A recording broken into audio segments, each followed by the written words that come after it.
24 अप्रैल साल 2024 यूपी का एक गांव खेरसा, जहां सुबह की अभी किरणें ठीक से निकली भी नहीं थी। खेरसा के पुराने तालाब में एक डेड बॉडी, एक शव तैरता हुआ दिखता है। उस शव के हाथ पैर दोनों बंधे हुए थे और साथ ही उसके पेट पे एक पत्थर भी बांधा गया था। उस डेड बॉडी को छुपाने की पूरी कोशिश की गई थी, पूरी प्लानिंग के साथ उसको उस तालाब में फेंका गया था। बाकी 24 तारीख को सुबह सुबह वो मुर्दा तालाब के पानी से ऊपर आता है और खुद की गवाही देने के लिए तैयार हो जाता है। बाकी जब उस शव का, उस व्यक्ति का सच सामने आता है तो वाकई चौंकाने वाला होता है, परेशान कर देने वाला होता है। तो आखिर ये कौन व्यक्ति था, कहाँ का था? इसको जानने के लिए हमारे साथ वीडियो में अंत तक बने रहिएगा। नमस्कार, मैं सावित्री यादव आप सभी का यस के क्राइम कथा में स्वागत करती हूँ। उम्मीद है हमारे यस के क्राइम कथा की सारी फैमिली अच्छी होगी, अपना ख्याल रखती हूँ। आज मैं जिस सच्ची कहानी को लेकर आप लोगों के बीच हाजिर हूँ, बड़ी हैरान कर देने वाली है, परेशान कर देने वाली है। मैं बात कर रही हूँ मध्य प्रदेश का एक बड़ा ही पावन और पवित्र स्थल बागेश्वर धाम, जहां दो व्यक्ति पूनम और मनोज लगभग 7 महीने से बागेश्वर धाम में रहते, वहां राम नाम का जप करते और जब भी उनके पास समय होता तो सेवादार बन के वहां के लोगों की सेवा करते। हर किसी को यह समझ में आता कि ये दोनों पूरी तरह से भगवान को अपने आप को समर्पित कर दिए। जब देखो तो ये या तो जप करते रहते हैं या तो किसी ना किसी की सेवा में लगे रहते हैं। सेवा दल में वो कामकाज भी किया करते थे।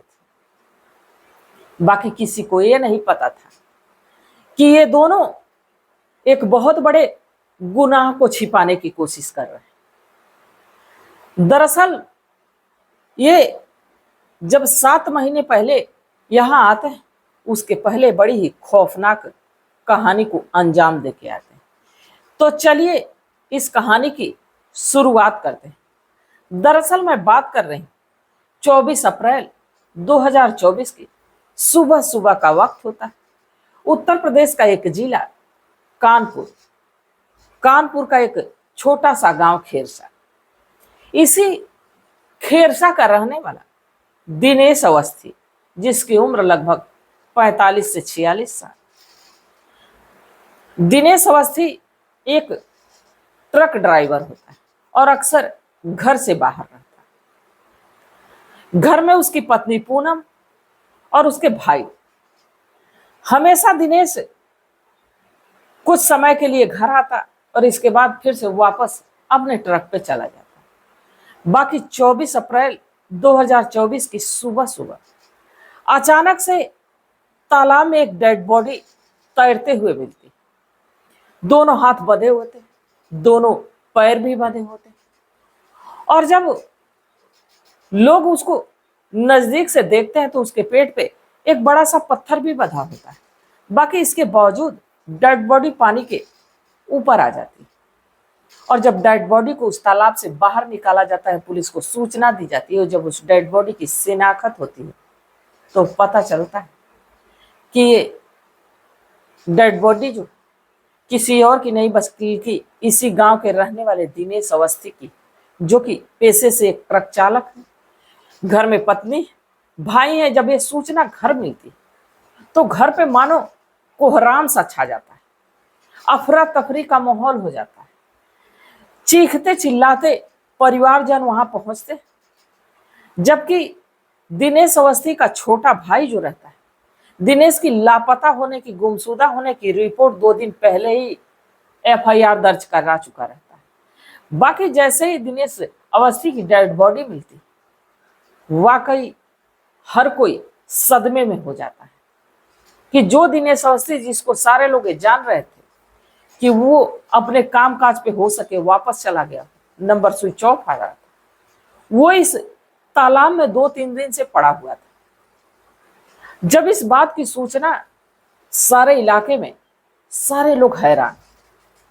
डेड बॉडी को पोस्टमार्टम के लिए भेजा जाता है, अज्ञात लोगों के खिलाफ मुकदमा दर्ज होता है, इधर पत्नी से भी पूछताछ होती, इधर जो है कि भाइयों से पूछताछ होती, इलाके के लोगों से पूछताछ होती। बाकी ऐसी कोई दुश्मनी, ऐसी कोई रंजिश निकल के सामने ही नहीं आती।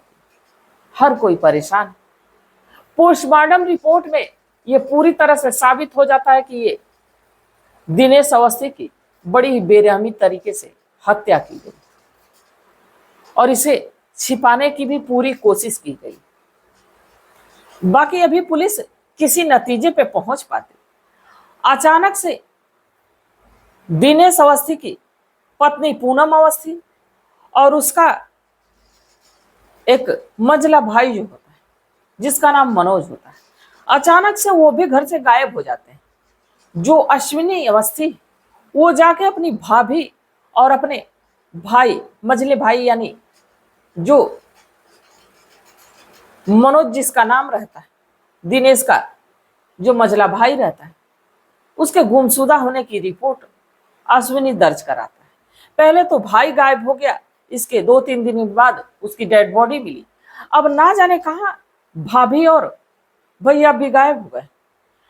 अब जब इस बात की सूचना पुलिस को मिलती तो पुलिस अभी इन्हें तलाशने की कोशिश करने लगती है। बाकी कहीं ना कहीं पुलिस को यह लग रहा था कि दिनेश अवस्थी के कत्ल के पीछे कहीं इनका ही तो हाथ नहीं। बाकी इनका भी नंबर स्विच ऑफ आने लगता है। धीरे धीरे वक्त गुजरने लगता है और जैसे जैसे वक्त गुजरते रहता है वैसे वैसे अब समय बीतते रहता है, वैसे वैसे अब ये केस ठंडा पड़ते रहता है। बाकी अचानक से एक दिन पुलिस के आंखों में साल 2024 मई का महीना, अचानक से एक हलचल सी पैदा होती है, महकमे में एक हलचल होती। दरअसल पूनम अवस्थी की मोबाइल का लोकेशन ट्रेस हो जाता है और ये मोबाइल फोन ऑन होता है मध्य प्रदेश के जिला छतरपुर में, जहां एक बड़ा ही पावन नगरी लगती है, एक बड़ा ही पवित्र स्थल बागेश्वर धाम। अब जब ये समझ में आता है कि ये नंबर वहां ऑन हो चुका है तो इधर UP police, Chhatarpur police, Madhya Pradesh police से कांटेक्ट करती है और इस केस के बारे में सारी जानकारी उन्हें देती है। और जब यूपी पुलिस पहुंचती तो पहले तो बागेश्वर धाम में अचानक ऐसे कुछ कर नहीं सकती क्योंकि वहां लाखों श्रद्धालुओं की भीड़ होती है, अफरा तफरी का माहौल हो जाएगा, एक तीर्थ स्थल बदनाम हो जाएगा। अब पुलिस अपने तरीके से सादे ड्रेस में जाती और पूनम अवस्थी और मनोज अवस्थी को ढूंढने की कोशिश करती।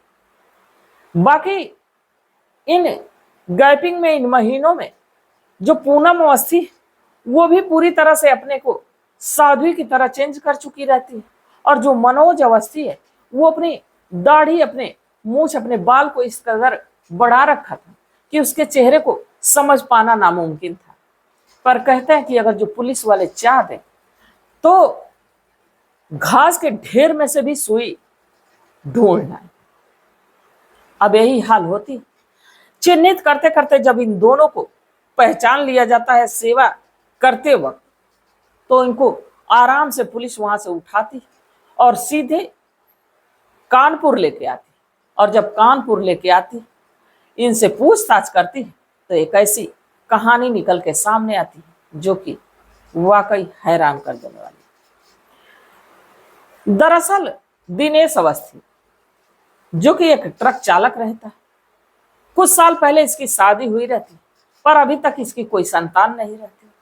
अक्सर अपनी पत्नी को खुश रखने के लिए, अपने परिवार के भरण पोषण के लिए वो ट्रक पे चला जाता है, पैसे कमाता और अपनी पत्नी को हर खुशी देने की कोशिश करता है। बाकी इधर समय के अभाव में दिनेश अपनी पत्नी को ज्यादा समय नहीं दे पाता और इधर पत्नी जो कि हर वक्त काम काज करके खाली ही रहती। उसकी नजदीकियां उसी के देवर मनोज के साथ बढ़ने लगती है, और ना सिर्फ नजदीकियां बढ़ती हैं, बल्कि ये दोनों एक दूसरे के साथ नाजायज संबंधों में पड़ जाते हैं। एक दूसरे के साथ पति पत्नी की तरह जीवन गुजारने लगते हैं। वक्त गुजरते रहता है, और वक्त के साथ साल 2024 की मैं बात करूं तो 20 अप्रैल को ये दिनेश अवस्थी अचानक से ट्रक छोड़, उसी एरिया में ट्रक आया रहता है, ट्रक छोड़ के सोचता है कि क्यों ना चलूं कुछ घंटे पत्नी के साथ रहूंगा, इसके बाद वापस मैं ट्रक पे आ जाऊंगा। और जब रात के तकरीबन 12 बजे आता है तो देखता है कि उसकी पत्नी पूनम और उसी का सगा भाई मनोज दोनों आपत्तिजनक स्थिति में। जब इस नजारे को दिनेश अवस्थी देखता है तो उसके होश ही उड़ जाते हैं।